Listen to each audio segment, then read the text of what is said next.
그런데 이 장면의 의미는 아비아달이 다윗에게로 도주했는데 아비아달이 도주했으니까 이 집안을 다 멸하려는 사울의 계획은 실패했습니다. 그죠? 그런데 결과적으로 제사장직의 파괴자인 사울과 이제 제사장직을 보호하는 다윗이 대비되고 있어요. 사울은 제사장들을 잃어버렸고 다윗은 얻고 있어요. 이것이 이 점의 핵심이에요. 그 내레이터는 여기에 얼마나 결정적인 사건이 담겨 있는지에 대해서 마지막까지 말을 아꼈어요. 그러니까 아비아달, 이 끔찍한 사건을 이야기를 하면서 제일 중요한 사건이 아비아달이 에봇을 가지고 다윗에게로 갔다는 이걸 마지막에 말해주는 거예요. 그래 다윗에게 갔는데 아비아달이 가서 뭐라고 말하죠? 모든 이야기를 다 말해줬어요. 그랬더니 다윗이 아비아달에게 지도자로서 어떻게 대답을 하죠? 그가 반드시 사울에게 말할 줄 내가 알았다. 내 아버지 집의 모든 사람이 죽은 것은 내 탓이다. 내 탓이다. 내가 알았다. 내가 알았다. 내가 안다가 아니라 내가 알았다. 그리고 내 책임이다. 아노히 사보티. 아노히 사보티. 내 책임이다. 그 분리대명사 나. 사보티 해도 될 테지만 분리대명사 아노히까지 이야기를 하면서 이 동사 사바브잖아요. 사바브. 사바브는 제자리를 맴돌다, 문이 돌다, 둘러싸다.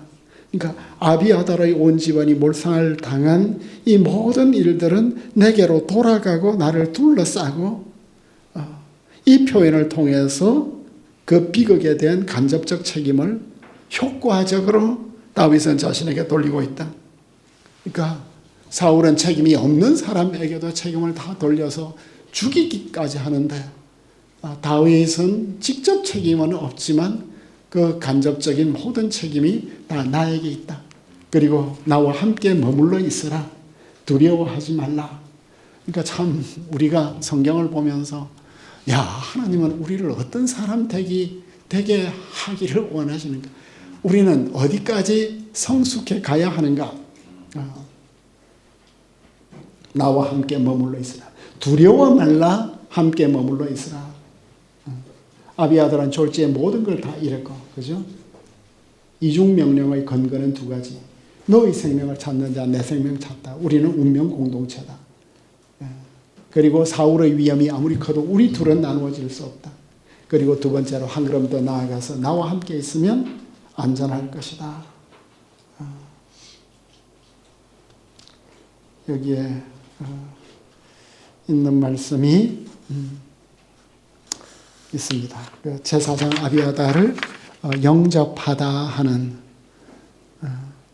뭐 크게 보면 이 참극은 일찍이 사무엘 선지자가 엘리 집안에 전해준 하나님의 심판 예언이 성취된 사건이기도 해요. 그렇지만 다윗은 이 비극이 내 탓이라고 해요. 고백해요. 제사장 아비아달을 위로하고 메시아 공동체의 제사장으로 세우고 우리는 모두 제사장 나라 거룩한 백성이 되라는 믿음의 기초 위에 세워졌는데 이제는 왕과 선지자와 제사장이 셋이 모였어. 선지자도 왔고 제사장도 왔고 그래서 새로운 나라를 이렇게 구축할 준비가 됐어.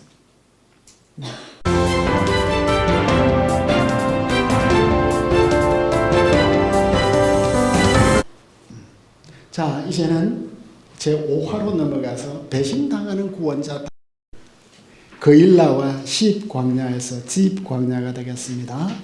여기에는 지리가 굉장히 많이 나타나네요. 이제부터 사울은 집요하게 다윗을 잡아내고 죽이려고 나서고 첫 장면이 그일라에서 시작이 되었습니다.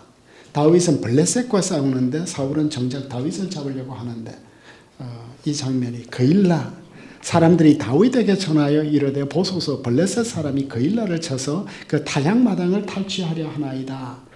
그일라는 이제 블레셋하고 어느 정도 접경지대에서 제일 가까웠나 봐요. 이제 추수 때가 되었습니다.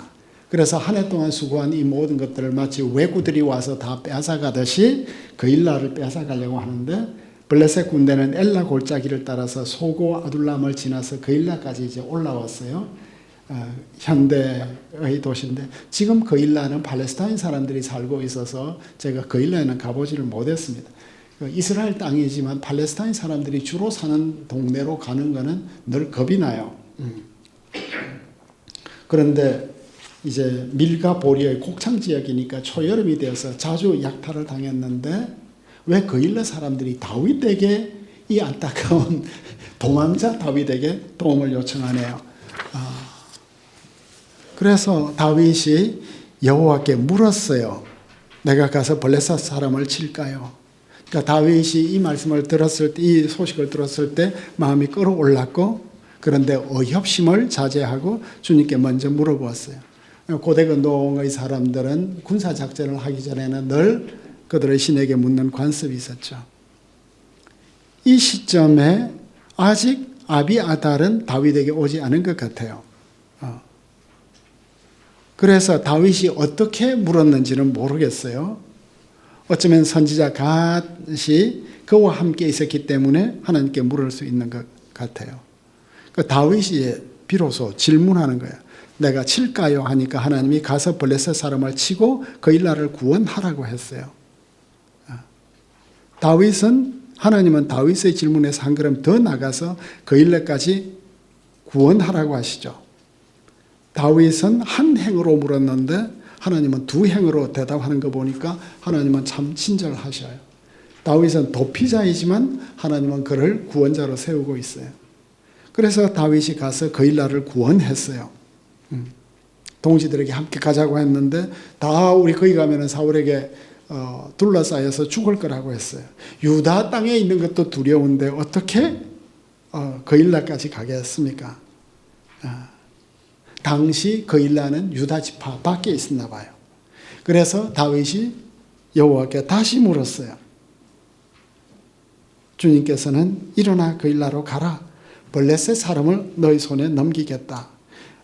부하들이 만류하지만 다윗은 포기하지 않고 다시 물었네요.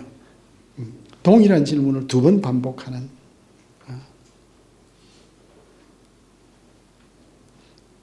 그래서 기도원도 두 번 물었죠.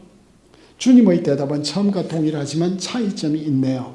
첫 번째는 가서 블레셋 사람을 치라 그일라를 구원하라 이랬는데 이제 4절에서는 일어나 그일라로 내려가라 내가 블레셋 사람을 너희 손에 넘기겠다. 주님의 응답이 훨씬 더 적극적이었습니다. 그죠? 주님께서 친히 다윗에게 승리를 주실 것이다. 다윗은 부하들의 저항을 주님께 가져갔고 주님은 결정적 개입을 약속하시고 그래서 다윗과 그의 사람들이 그일라로 가서 싸웠고 가축을 끌고 오고 그들을 쳐서 죽이고 그일라 주민을 구원했어요. 다윗 팀이 하나님의 응답을 가지고 명령에 순종해서 가서 승리를 했는데 흥미롭게도 다윗과 그의 사람들이 그일라로 갔는데 여기서 동사는 전부 단수가 되니까 마치 이 모든 일들은 다윗이 한 것 같은 모습을 보여주고 있습니다. 가장 흥미로운 구절은 그들의 가축을 끌어왔다예요. 그들의 가축에서 그들은 누구죠? 문맥을 보면 블레셋 같아요. 블레셋 사람들은 그일라의 추수를 탈취해 가기 위해서 가축들을 끌고 와서 블레셋은 이 술의 그 공법이 워낙 탁월했으니까 다윗이 가축들까지 그일라로 끌고 오고 있는데 다윗은 그일라 주민들의 이런 모든 것들뿐만 아니라 블레셋의 운송 도구까지 얻게 되었어요. 다윗은 이제 주님이 내가 참 가까이 응답하시구나. 내가 하나님 뜻을 이제 이루고 있네. 그동안 없었던 이런 그 기쁨을 맛본 것 같아요.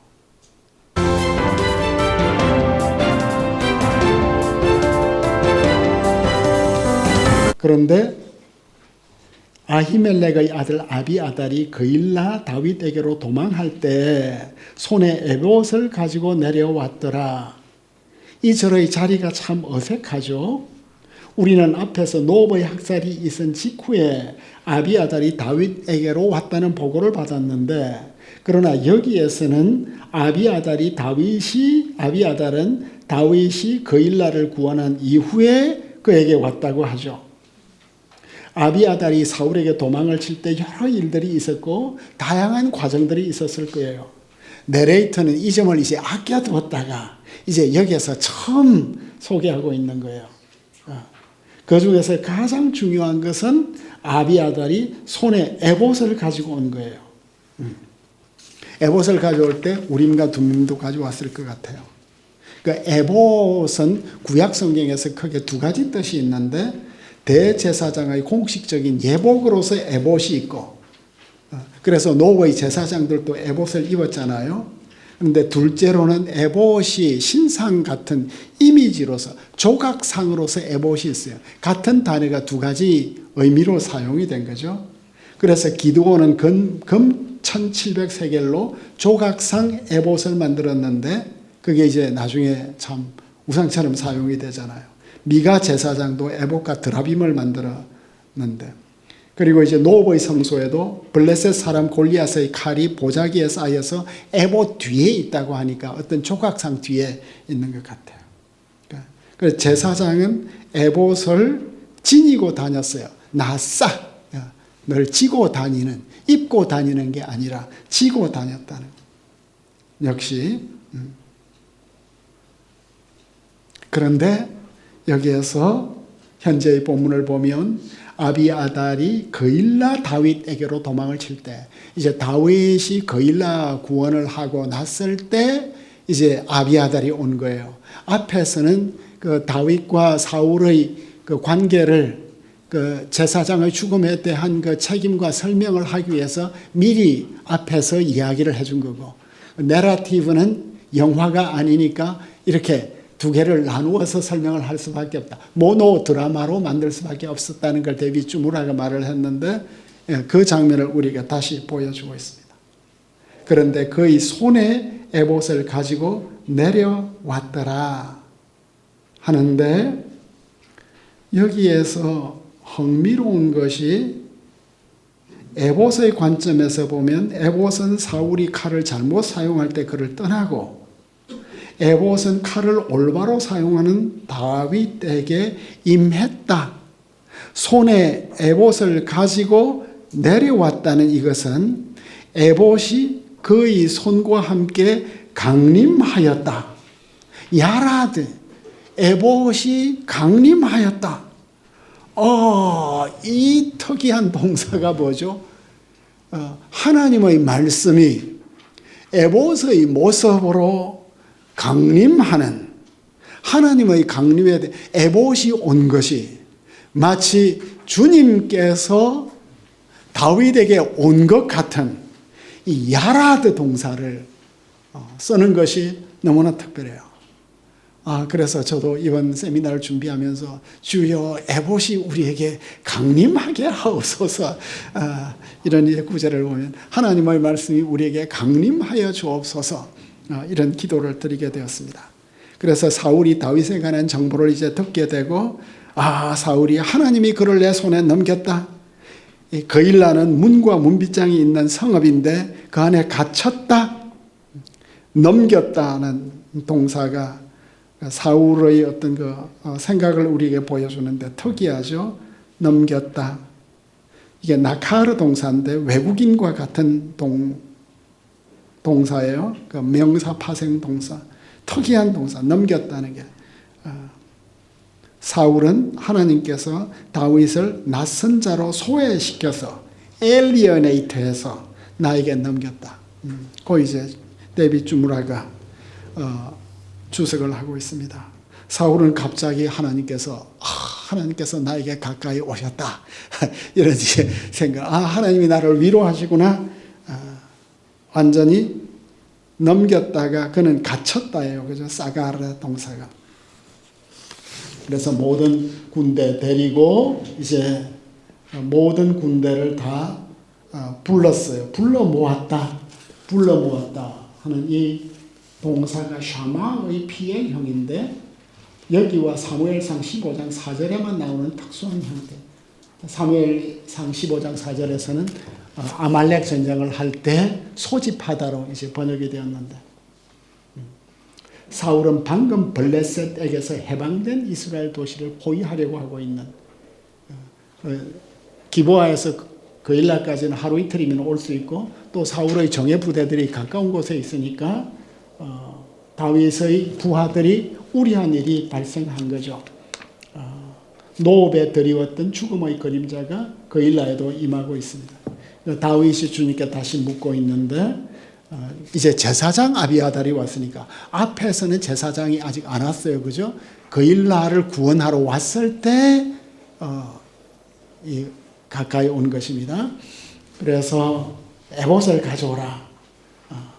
그래서 하나님께 에봇을 통해서 물었더니 이 성읍을 멸하려고 하는데 성을 파멸의 구덩이로 만들려고 하는데 그 이야기가 들렸는데 그일라 귀족들이 나를 왕의 손에 넘기겠습니까? 이렇게 다윗은 주님께 두 가지를 물었어요. 그일라 귀족들이 나를 사울의 손에 넘길까요?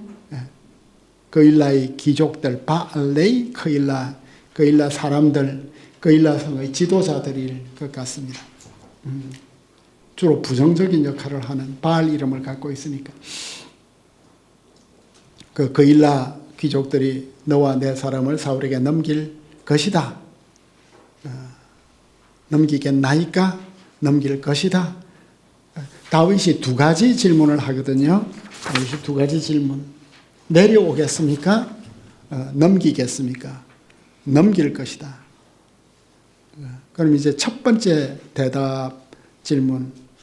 오겠습니까? 하는 이야기를 한 번 더 묻는데 사울이 올 것이다. 그리고 넘길 것이다. 두 가지 대답을 주고 있습니다. 그래서 다윗이 그일라를 떠났다 하는 모습을 우리에게 보여주고 있습니다. 그러니까 메시아 왕을 죽이려고 하는 이 기사는 신약에서도 예수님에게 헤롯도 그렇고 바리새인들도 그렇고 대제사장들도 그렇고 서기관들도 그렇고 유대 지도자들이 다 죽이려고 하는데 여기에 루터의 설교가 있네요. 루터의 설교가 사울은 하나님의 선택을 받은 자로서 위대한 왕이었으며 올바른 사람이었다.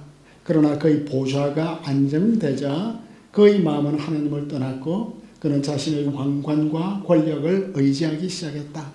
결국 그는 그가 가진 모든 것으로 망하게 되었다. 그의 자식들은 한 명도 살아남지 못했다.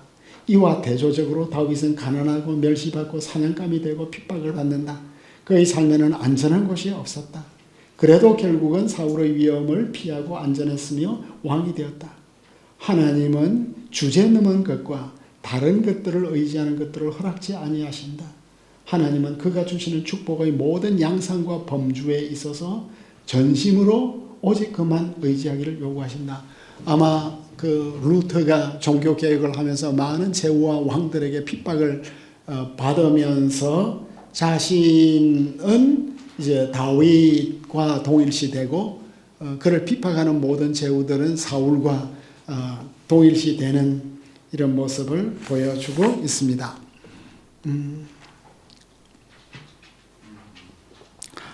그리고 이제 여기서 제가 마지막 묵상을 한 것이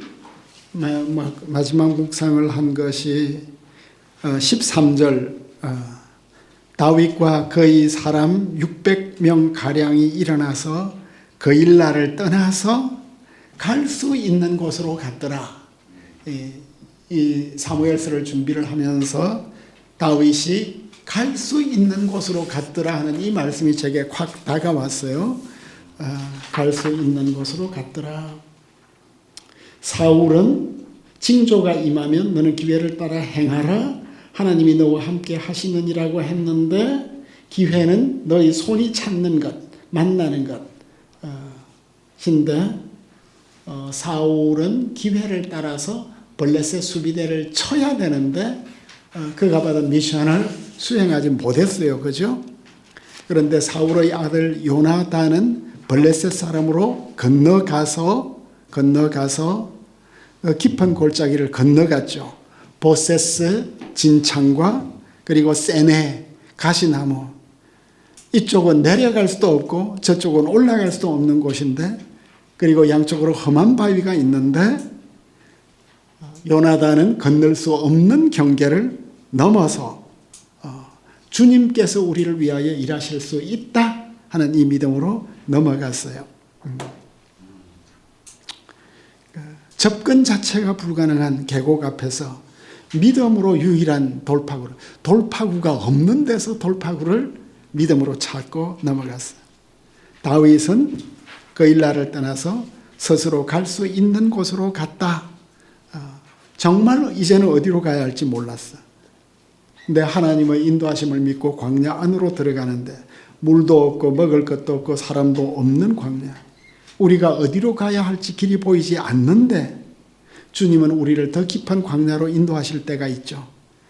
우리가 지금 문명사의 변곡점에서 어디로 가야 할지 모르고 방황할 때가 참 많은데, 그렇지만 다윗을 본받아서 믿음으로 갈 수 있는 곳은 나아가는 이런 묵상을, 가면 주님께서 새 길을 열어주시는, 더 거친 광야로 들어가도 살 길은 있는, 그리고 예수님은 어느 날 사마리아를 통과하셔야 하겠는지라 데이.